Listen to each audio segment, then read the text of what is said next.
Hi, I'm Bruce Scheer, and you're listening to A Shark's Perspective.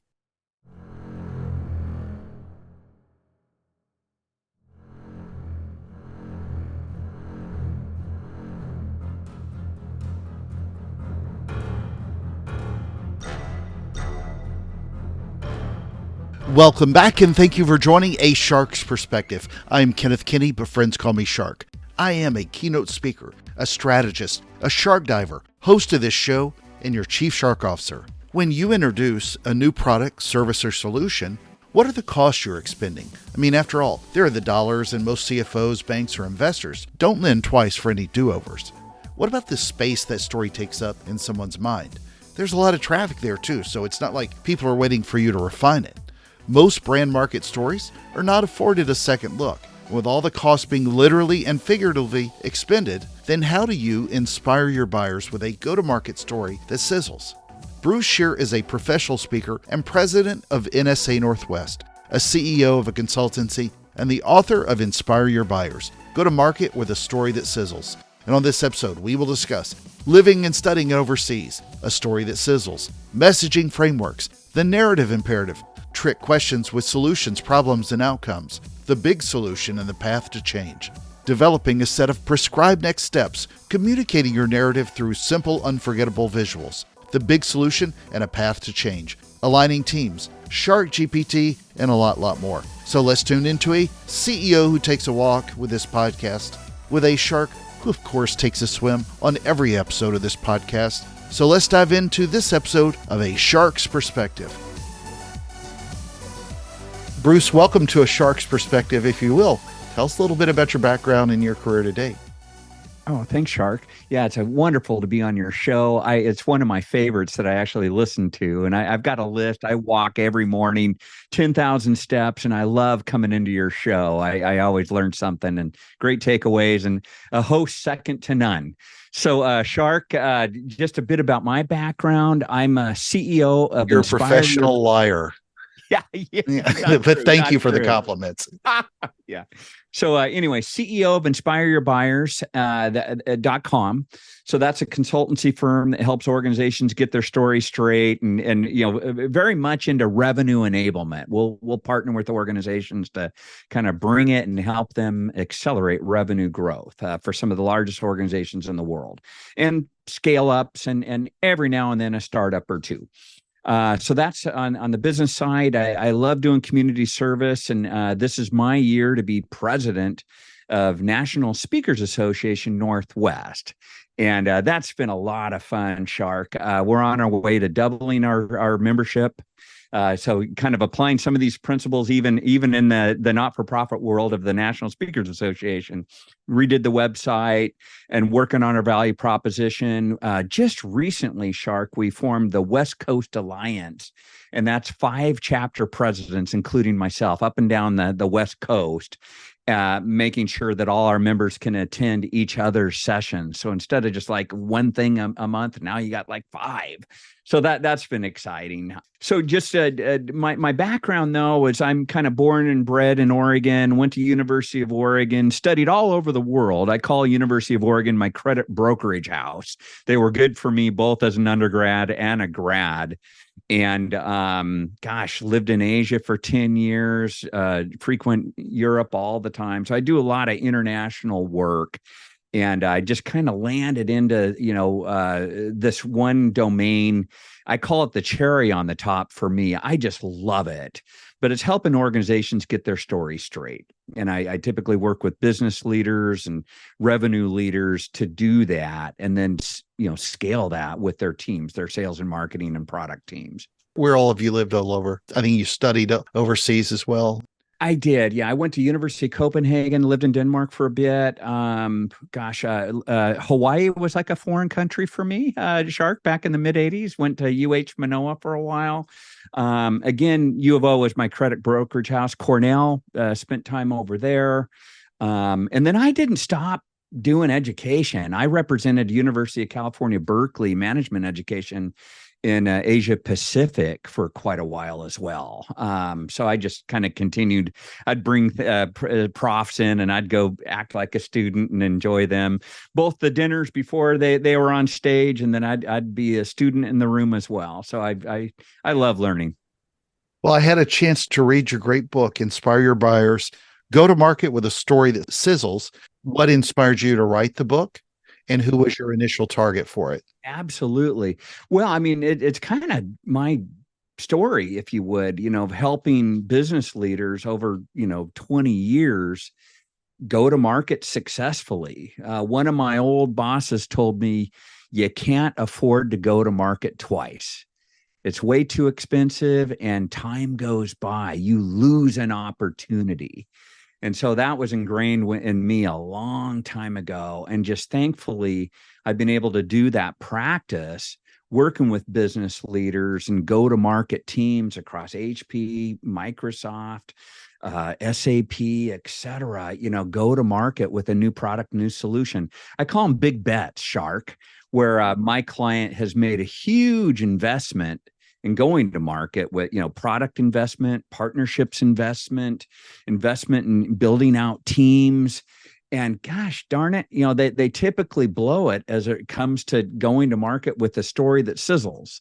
So my target audience is CEOs and revenue leaders and entrepreneurs. I get a lot of entrepreneurs reading this and loving it, just because it helps them get their thinking oriented in the right way to build their go-to-market story.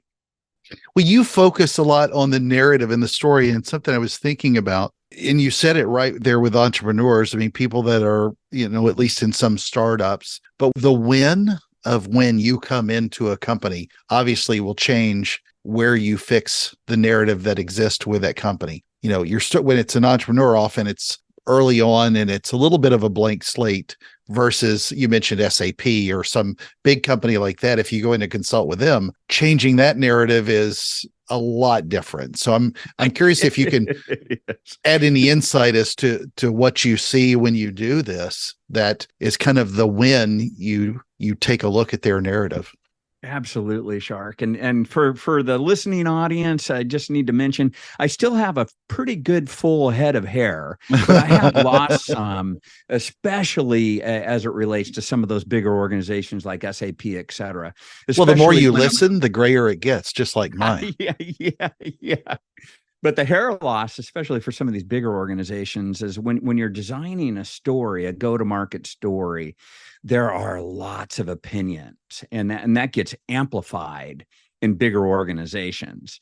And every now and then I'll even have a wizard behind the curtain come out and go, hey, you got to change that. And it's like, what? We're already a couple months down the road here and you want to make changes. Oh boy.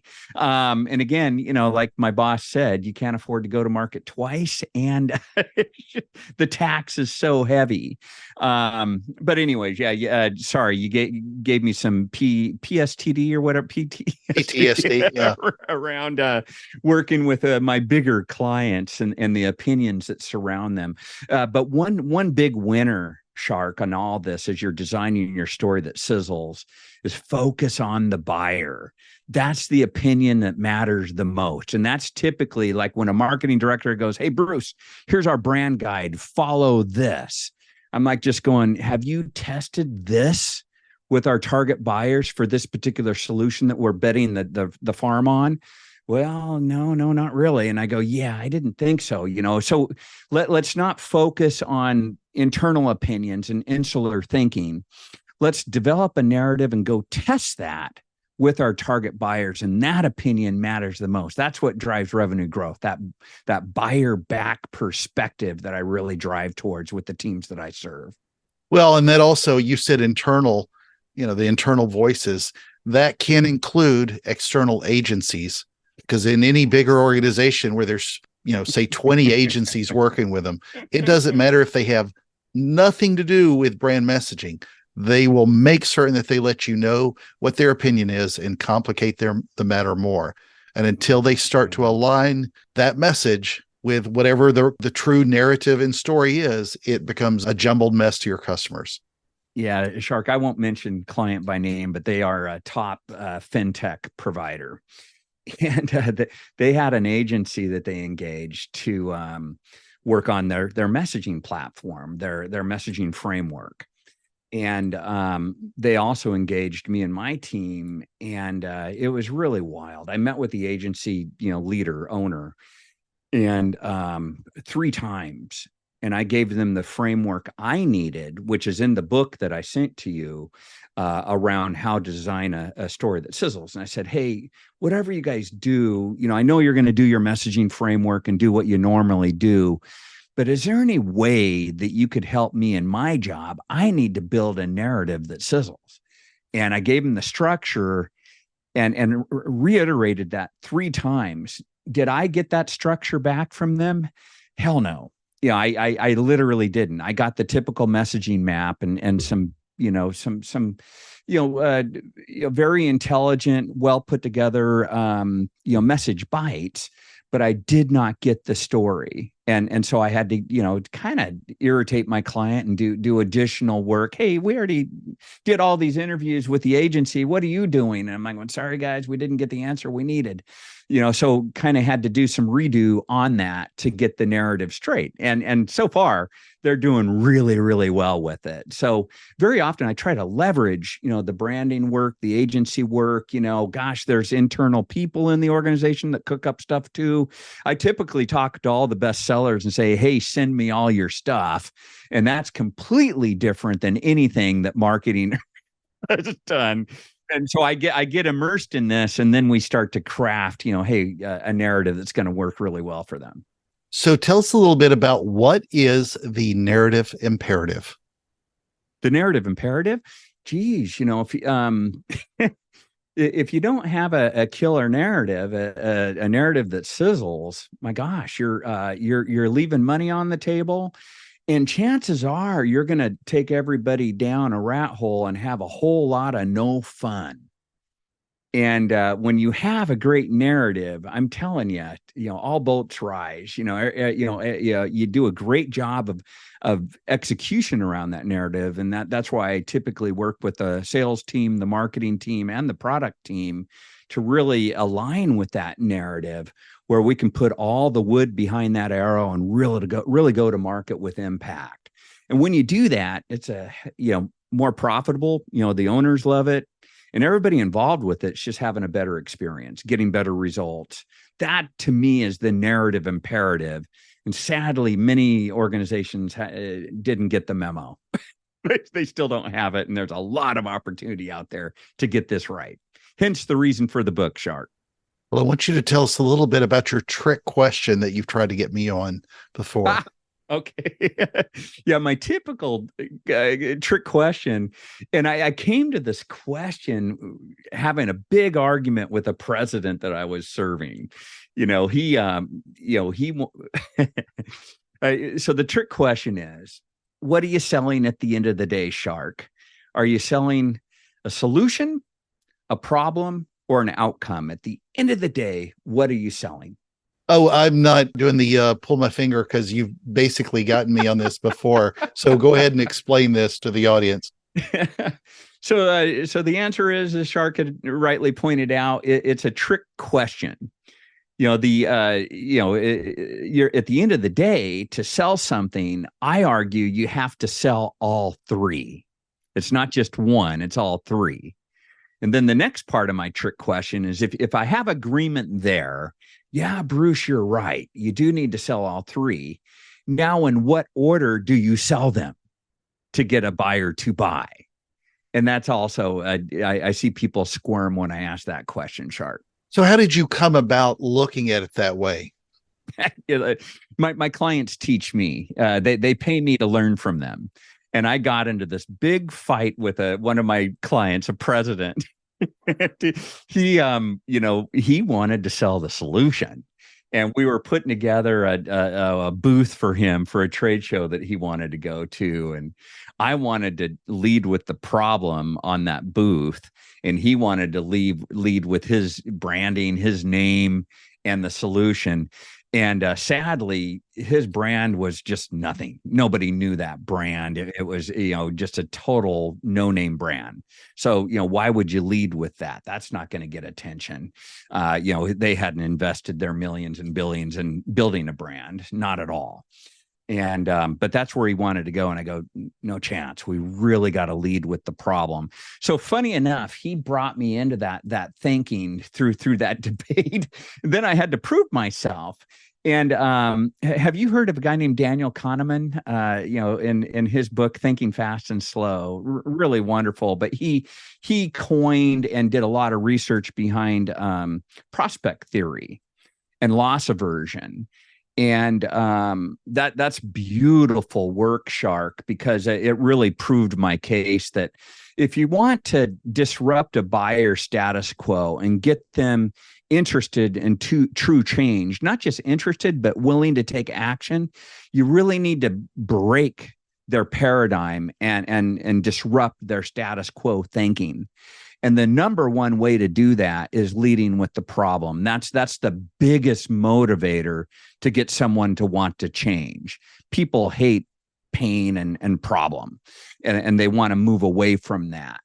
The second most powerful element to get a prospect to change, to truly desire that change and take action, is to take them into the promised land, the land of gain. And that's the land of outcome. What does life on the beach look like when we've been successful, when we've had a successful change? What's that look like? So that's number two in Bruce's framework, if you would. Lead with the pain and the problem, and then make sure you've nailed that before you move on. Next, you move on to to envisioning the outcome with that prospect, so they can see what life looks like when they've been successful, and what's their personal gain in that situation. And then if you've got agreement there, and if you've anchored there, then and only then do you talk about solution, but not in the way that most people do, where they're kind of, hey, let's look under the hood together and see what's in this thing. No, that's not what we do. We lead with what I call the big solution, and help them see a path to change. And then, so if you get agreement on those three key elements in those introductory dialogues, or on your marketing site, for example, your website, get agreement across those dimensions, then the buyer can do some more deep, introspection, tire kicking, et cetera, and decide to move forward with you. But that's what you lead with: problem, outcome, solution. So I really like chapter 6 as well. I find this with a lot of books, and I find it with a lot of brands. They don't really touch on what is really important. And I think you do a good job of explaining this, developing a set of prescribed next steps, and how important that is, because we get hit with so much information. It's a great idea, Bruce. Now, what do I do with it? And then, you sometimes have to lay that out. And I think you do a great job of talking about that. So if you will, elaborate on the importance of developing a set of prescribed next steps. Thank you, Shark. Yeah, and I'm sure you've done this yourself, either concertedly or intuitively, knowing your experience in the world of marketing and sales. But for me, I kind of came to that epiphany, early on. Thank goodness. I got brought into a project between HP and Microsoft. And this project went all the way up to Steve Ballmer, owner of the Clippers and everything else in the world. But my most stressful project in my career. And what teased out of that project was me and my team. We were responsible for go-to-market stories for 8 different solution areas for between HP and Microsoft. And Mark Hurd and Steve Ballmer, they were going to make this the strategic partnership that's never been seen before, where you have this huge system integrator and software provider really tight at the hip going to market with these 8 solutions. So when I started working with each of the solution leaders, Shark, I was asking them, so, once we got the buyer convinced that they need to buy, what are the next steps? And most of the solution owners kind of hemmed and hawed. Well, we could do this, Bruce. And sometimes we do that. But it was kind of wishy-washy and muddled. And I'm like going, guys, not good enough. We really need to have some hard, concrete prescribed next steps for these buyers. And Shark, these were multi-million-dollar purchasing decisions. So I just believed in my heart they needed that to get it over the goal line. And just thank God I was given the remit to do this, and the solution leaders wanted to support it, wanted to be successful with these big bets. So we designed and hard coded these next steps, which was typically a business case, an assessment, a proof of concept, some reference checking, et cetera. But we got them, kind of hard coded for each of the 8 solutions. And not that the buyer had to do them, but we recommended those steps to help the buyer buy. And because of that, I won an award, and the HP people that were part of this, they won the Marketing Circle of Excellence Award for that year because it was a highly successful approach.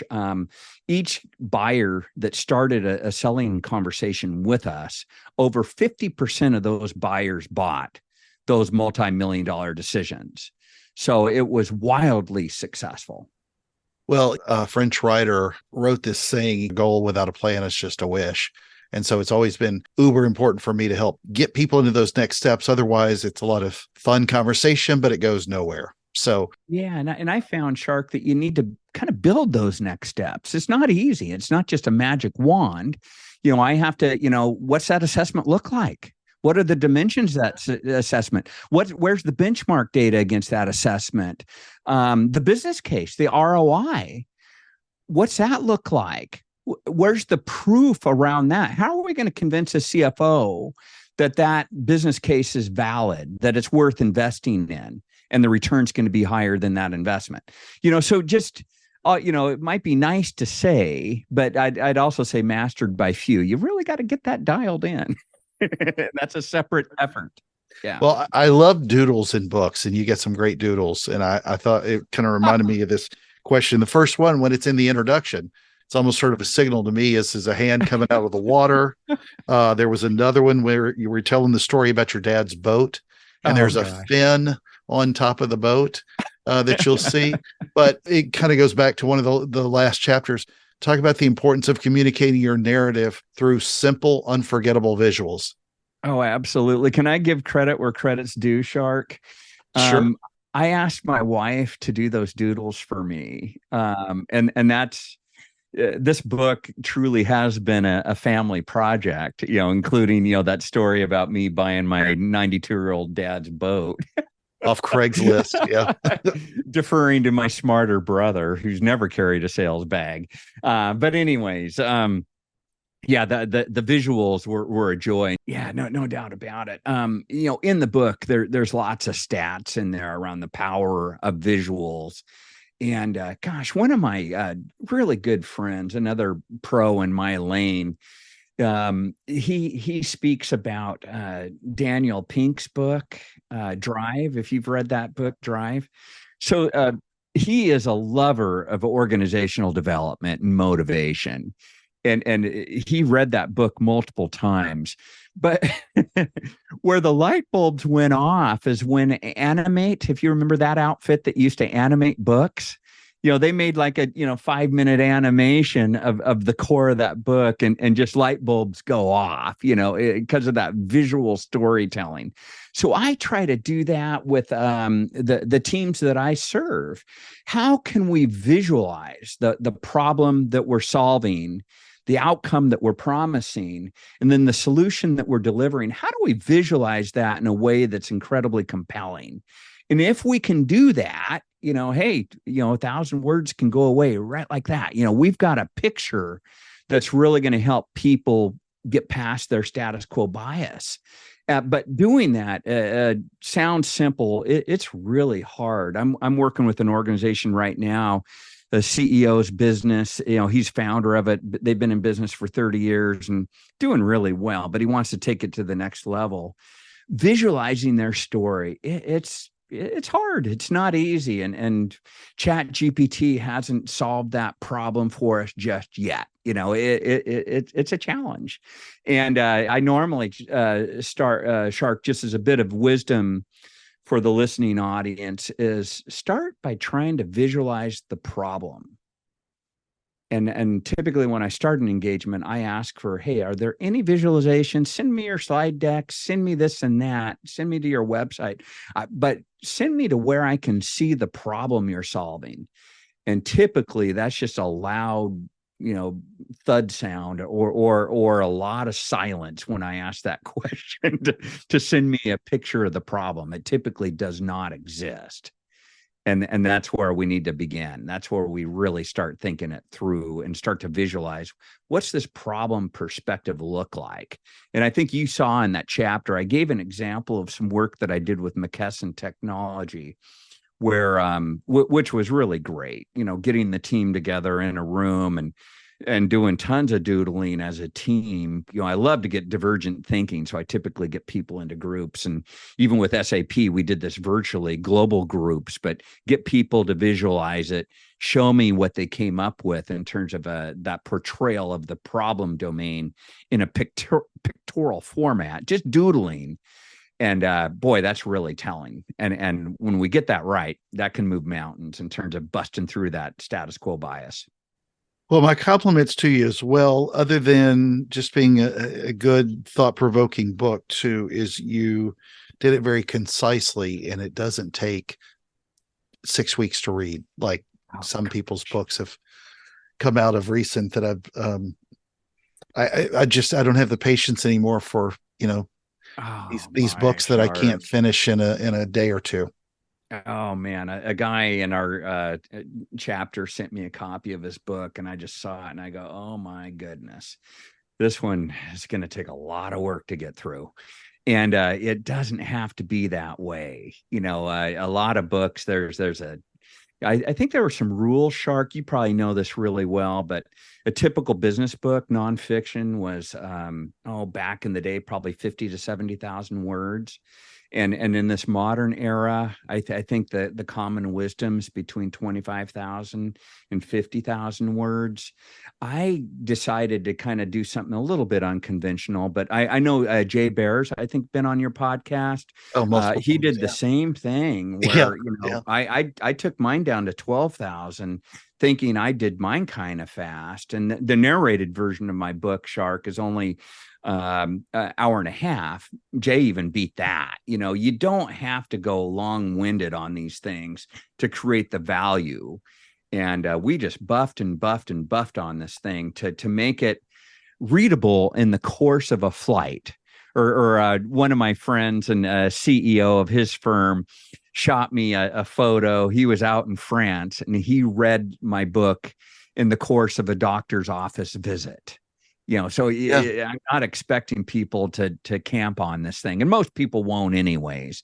I wrote it so people could read it. That was my primary aim. Make it short and sweet. Well, Bruce, I appreciate you also listening. And as you know, I ask everyone who appears on the show, and you do live off the Puget Sound. So where there are some waters, but what is your favorite kind of shark and why? And can I tell you the story, Shark, and your listening audience? I'm a Chat GPT fan. I'm in that app, every day doing something with it, personally, for business, what have you. But I asked Chat GPT to help me with this question. What is my favorite shark? And I'm not Shark, and I don't have a podcast called The Shark's Perspective. So I needed help. And I just explained to ChatGPT, typically when you're doing a good prompt, you need to load it up. And I just said, hey, I'm an older sales and marketing consultant getting ready to go into a podcast as a guest. The host is going to ask me, what's your favorite shark? I don't know the answer. I do know I'm an entrepreneur, have written a best-selling book, have inspired thousands of sellers and marketers through my career, and love learning and different experiences. Can you ask me questions to help me determine what my favorite type of shark might be? And Chat GPT, it's getting so clever now, Shark. It's just getting better every day, but it responds like my best friend. Of course, let's dive in and find the perfect shark that aligns with your personality and experiences. So it kind of went through an entrepreneurial shark, an authorship type of shark, which happens to be a black tip reef shark, an inspiring shark, which might be a mako shark, a love of learning type of shark, which is the thresher shark, and then a unique experiences type of shark that might be the saw shark. And I'm like going, man, all these sound really cool. Could you take a guess for me, Chat GPT? I think my favorite one is the Shresher shark, because it's literally a cutting edge shark. It uses its tail to cut into other prey and does pretty good. And I like to try to be cutting edge myself. I'm at Consumer Electronics Show every year looking for the latest cutting edge technology. It's just a passion. And so Shark GPT, responds, ha ha, well played. Based on your profile as an innovative entrepreneur, your love of learning, and your appreciation for unique experiences, the Shresher shark does indeed seem to be like the fitting choice. Its unique tail, adaptability, and the innovative way it hunts represents qualities akin to groundbreaking entrepreneurs who stand out from the crowd. Embracing the thresher shark as your favorite seems both apt and delightfully cutting edge. And then it follows on Shark with good luck on your podcast. Well, it's like chatting with my best friend. Amazing. A very kind best friend. You told me about this right before we got on air, and thresher shark's a good choice, because I'm trying to remember if anybody else has used that. Now, they did leave out the hammerhead shark in the unique shark category, but thresher sharks have that big tail. They basically use it like a whip, and I've only seen a few. You don't see a ton of them. Wow. But they're mackerel sharks, and they're large sharks and spend a lot of time in tropical waters, and they can flick that tail and knock a fish, silly, and then go get them. So that was fantastic. Oh, I love it, Shark. In the work and back to the book, I love helping clients find their point of differentiation, and which many struggle so much to do. But that thresher shark just seems so different as well, that it really has a different angle to the problem. Yeah. Well, Bruce, it's a special time of the show. You're ready for the 5 most interesting and important questions that you're going to be asked today. Oh no. Now it's time to get me flat-footed. Okay, let's go. All right. Number 1, because I watched your video on your site. That's good. Do you enjoy more riding your bike through the woods and the mountains, or riding your elliptical Stairmaster bicycle on the paddleboard that you use out on the water? Oh man, tough choice. I would definitely, if I had to choose one, what do I like more if I was stuck on an island? Well, gosh, I got to rethink this one. The bike might not do me so well on the island. Maybe the elliptical paddleboard type of thing would do best. And I was telling you, I'd said, gosh, I can do a mile in 8 minutes, so I could probably even get to safety. But I love my bike. I travel with a bike, Shark. Really? Yeah, it's a folding bike, and I travel around the world with that thing and just love it. I'm trying to be healthy wherever I go, and when I'm traveling, there's rarely time to go to the gym and try to stay to my disciplines. But the bike really saves me. And I learned from David Byrne a long time ago. There's no better way to take on a new place in a new city and have more interesting experiences than from a bike. I just see things that people don't see. I see the homelessness. I see statues. I see weird stuff. Just a bike. I love it for having new experiences wherever I go. Yeah, wherever I go, I try to go diving. So that's that's why I speak so much on the coast. All right. Number 2, talking about inspiring your buyers, and you also do some work as a speaker, but let's talk about who would be your favorite inspirational speaker in history, Tony Robbins or Les Brown? Which do you prefer? I'm more exposed to Tony Robbins, and I've attended one of his events in Singapore back in the day. Wow. He had just come out with Awaken the Giant Within, and was on his circuit, And I respected him as a speaker so much. Of course, he had us jumping into the rafters and this huge Congress type thing. We were all going nuts over him, and he got us all riled up. Taylor Swift music. We're just going nuts. But the thing that probably impressed me the most was his ability to connect with Singaporeans on arrivals. He himself and probably his team did a bunch of research, and he was giving local stories and references and literally had the audience in the palm of his hand, probably within 5 minutes of being on stage, where everybody's just going, whoa, he gets us. And then he just took us on a ride, absolutely outstanding. Well, and a few 100 million and a few gray hairs later, and he's still jumping up and down to Taylor Swift music, and he's still a Svengali with people. It's amazing. All right. Yeah. Number 3, let's say you're leaving, and let's say there was not a border to worry about crossing. Would you rather spend a day in Seattle, or would you rather spend a day in Vancouver? Seattle is probably my first choice now. And the reason is, Shark, is because we have trolls, and I haven't seen any trolls up in Vancouver. I'm going to Vancouver tomorrow, by the way. But and I love it up there. But yeah, we've got an edge at this point in time. We've got trolls. All right, number 4. You live on Vashon Island. Is that how to say it? Vashon. You live on Vashon Island. Yeah. If you could live on any other island in the world, where would it be? Gosh, I've lived on a few islands. I lived on Oahu in Hawaii, lived in Singapore, an island state. Any other island? Oh, man.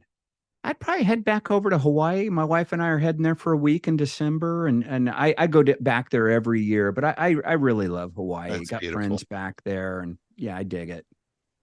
All right, number 5 of them, and the most important question that you're going to be asked today is biscuits or cornbread? Cornbread, please. I don't really know. I don't think about the Puget Sound and Southern delicacies like that. So wasn't sure what you would say. Yeah, and it's unusual, and I only have it around family events, and yeah, no, it's a fun one. All right, well, Bruce, where can people find out more about you, get a copy of this book, and so much more? Oh, there's a few ways. I'd appreciate it if you want to go to the website, www.inspireyourbuyers.com.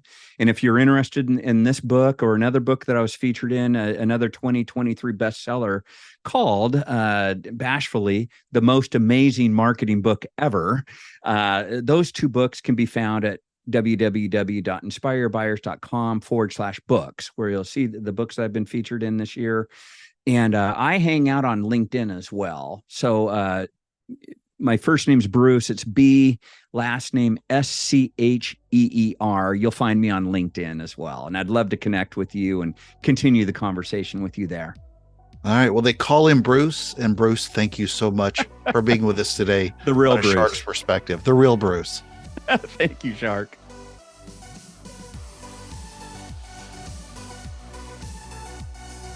So there was my conversation with Bruce Scheer, a professional speaker and president of NSA Northwest, a CEO of a consultancy, and the author of Inspire Your Buyers. Go to market with a story that sizzles. Let's take a look at 3 key takeaways from my conversation with him. First, you can't afford to go to market twice.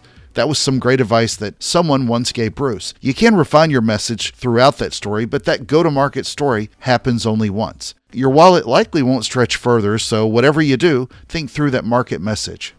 Second, when you're designing a story, especially at big companies, there are a lot of opinions. Internal teams are tough to align, but then you throw in those extensions of your team, the agencies, and they've all got opinions, and it can become a mess trying to get everyone aligned with the same focus.